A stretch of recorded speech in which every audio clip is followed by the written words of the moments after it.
Just to give you guys just a overview for those who are new. Some of you are been with L.O.S. since the very beginning, since 2019. I'm so thankful that we have been around and we are continuing to grow. God placed on my heart to take it out of a meeting space. We used to meet in one room in Clarksville, Tennessee. And God said that to me, that it would become a global organization. And I'm so very thankful because everyone is from different places, different parts of the world, even. I want everyone to repeat after me. We're going to start out with something very powerful before we begin. And we talked about in the past of self-care. So I did ask you guys to do some homework about what does self-care look like for you?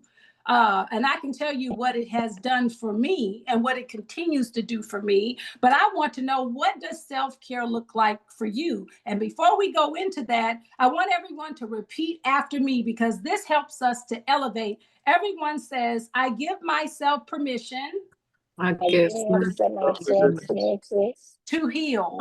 to heal. So that means whatever it is, whatever we've gone through, whatever we've experienced, whatever we're going through right now, I give myself permission to heal. And let me share this. That means I give myself permission to travel. I give myself permission to cry. I give myself permission to say, you know what, I'm not okay. I give myself permission to be okay with my okay. It is my honor. Not only has he done great things in my life, I'm here and we promise to keep the light on for grief support. We will not turn you away. Someone has to do it. Someone has to be there to say, you know what? I'm here with you. I'm going to walk through this with you, and you are not alone. For those that are new to L.O.S. and you've never heard, there are 7 stages to grief, which is shock, denial, anger, bargaining, depression, testing, acceptance. So when you come out of grief, the final stage is acceptance, meaning that I'm okay with it. It is what it is. I'm moving on. Now, what do y'all see? Grief A, picture A was, I was deep in the grief. Depressed. Yep. Depression. I was on the couch and I couldn't get up. I couldn't even open my eyes. And then if you look to the right, that's 5 years later. What is that? Smile on your face and content. Glory. Yeah. Content. And remember what I told you guys to encourage you. Things won't always be like this. So when I was in picture A, as you see, it seemed like there was no way out. It seemed like I would never come out. I would never see the light of day. How could I ever experience happiness? The love of my life has passed away. I'm depressed. I'm broken. I'm grieving. I'm ashamed. I'm a pastor's wife. And yet someone told me if you would have had faith, your husband would still be here. Okay. Okay. No. But God says, watch me move. And let me tell you guys, since A has happened, when that photo was taken, I established L.O.S. in 2019. You can put it back on me, on Josiah. I established L.O.S. Let me tell you, your best days. Everybody say, my best days. My Best days are ahead of me. are ahead of me. Since that photo was taken 6 years ago, let me tell you what I've done. And we're going to get to your self-care. I've established L.O.S. in 2019, now a global organization. I lost 15 pounds by working out. I've been working out since my husband has passed away. I've been working out.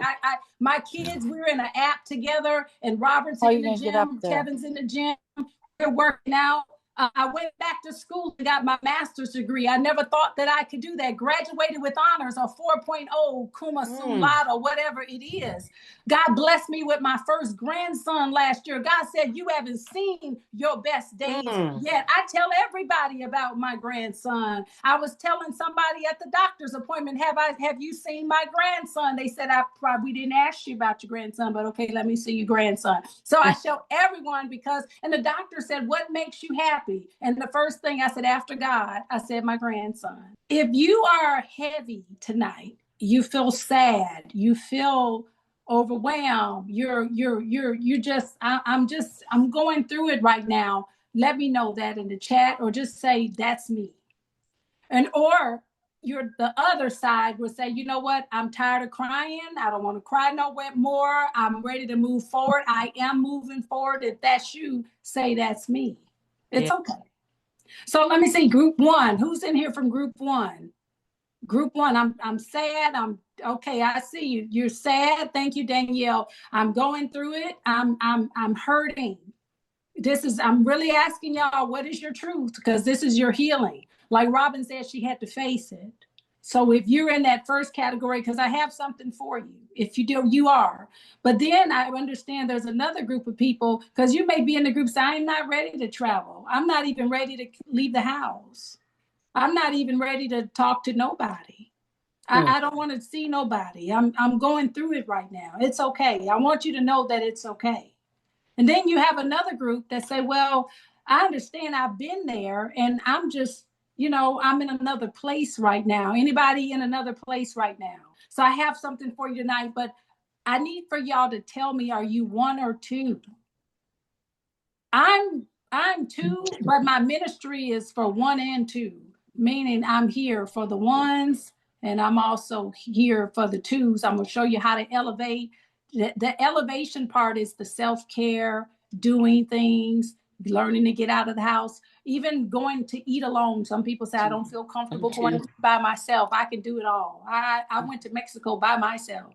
I'm telling you, I never thought I could do the things that God is having me to today, but everybody say, because of Christ, I can do all things.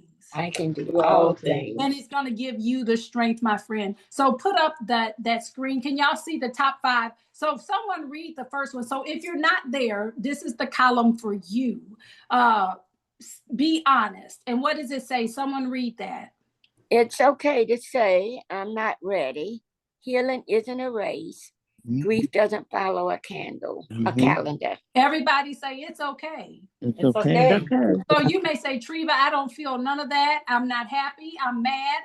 I'm angry with God. I'm whatever. It's okay. Because healing isn't a race and it doesn't follow a calendar. What does the next one say? Someone read. Thank you, Barbara. Someone read the next one if you're in column 1. So it says you don't have to unpack it all today. Sometimes just acknowledging the weight is enough. So I want to ask you, for those in 1, what is your weight that you carry? Just think about it for a minute. And y'all be patient. If y'all on the other side traveling and dancing and having a good time, be patient with number 1s. For those in number 1, you don't have to, but I had the picture. But you have to acknowledge what is the weight. Acknowledging the weight is enough. Acknowledging that the weight is enough. So you don't have to, whatever that is, it's okay that you're carrying it. You may have that backpack. Acknowledging the weight. I'm dealing with my loss. I'm dealing with my divorce. I'm dealing with, I don't know who I am.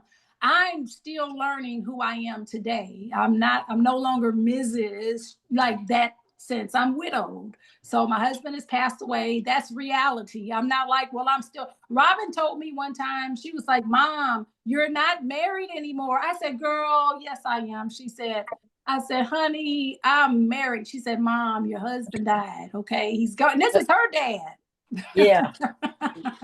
So I had to okay, girl, now leave me alone. But you don't have to unpack it all today. Everybody say, I don't have to. I don't have to. So we're here to help you elevate we're here, not that you forget about your loss. No, you're not going to forget about your loss, or you might mourn maybe a relationship that you didn't get to have. I didn't get to raise my children. I didn't get to do this. I didn't get to do that. Life could have many regrets, but don't allow it to keep you there. Say, it can't hold me. Say, it can't hold me. It can't hold me. It can't hold me. It can only hold you if you want it to hold you. And I'm going to say this before I move on. I got delivered this year because they did this to me and they did this to me. And one day God dealt with me about that. People can do nothing to you except if you only what you allow them to do. So that victim mentality, we got to get rid of that. They didn't like me. Maybe you didn't like yourself. Because you go where you're celebrated and not tolerated. Would anyone like to say what this Zoom has meant to you tonight, or anybody would like to share anything? Because I want to leave space now for you. Thank you, Rebecca. That's my girl. It's Thank you, Treva. So I wanted to hit on Miss Tortisa. She inspired me. Like, I'm talking about, like, just the joy. You said that we overcome by the words of our testimony. Thank you for sharing that. I often tell people, y'all got to come to this group support. Like, y'all got to come, because there'd be so many moments where it's just so elevated and so high. I forget that it's about loss. I be forgetting sometimes because it's so much goodness.